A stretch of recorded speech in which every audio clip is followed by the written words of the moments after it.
আসসালামু আলাইকুম। নীলফামারী দারোয়ানি টেক্সটাইল মিল মাঠে 11 শয্যা বিশিষ্ট হাসপাতাল নির্মাণের জন্য আজকে মাননীয় স্বাস্থ্য উপদেষ্টা নীলফামারী সৈয়দপুর হয়ে নীলফামারী দারোয়ানি মাঠে পরিদর্শন করবেন। যে জায়গাটা হচ্ছে প্রস্তাবিত একটি জায়গা।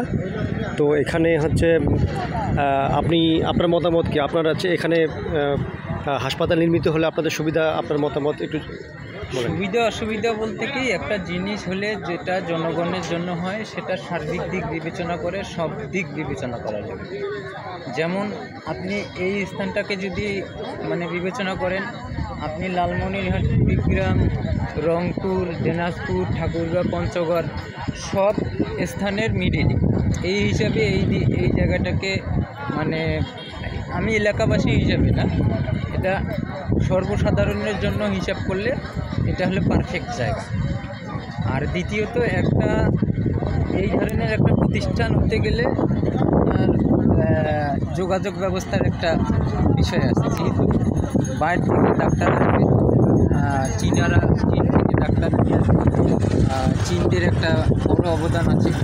সেই হিসাবে মনে করেন যে যোগাযোগ ব্যবস্থাটা এখান থেকে আমাদের সৈয়দপুর এয়ারপোর্ট কাছে না, মনে করেন যে 15 মিনিটের রাস্তা। আর আপনার মনে করেন যে রোড সাইডে একবারে। আর যে জায়গাটা মনে করেন যে জায়গাটার হিসাব আছে, ওই জায়গাটার হিসাব করলে এই জায়গাটার দ্বিগুণ একটা জায়গা পড়ে আছে, অন্যান্য জায়গার চেয়ে দ্বিগুণ জায়গা পড়ে আছে। সেই হিসাবে এই জায়গাটা সর্বসাধারণ এবং সার্বিক দিক বিবেচনা করে একবারে পারফেক্ট জায়গা। এটা সর্বসাধারণের জন্য, আমি এলাকাবাসী হিসাবে না, অর্থ অঞ্চলের সবারই হিসাব করতে হবে, সেই হিসাবে পারফেক্ট জায়গা। ধন্যবাদ আপনাকে। আমরা এখন দাঁড়িয়ে আছি আমাদের দারোয়ানি, যেখানে প্রস্তাবিত 11 শয্যা বিশিষ্ট চিনমন্ত্রী হাসপাতালের প্রস্তাবিত একটি জায়গা, সেই জায়গাতে দাঁড়িয়ে আছি। দর্শক দেখুন, বিশাল বড় একটি জায়গা।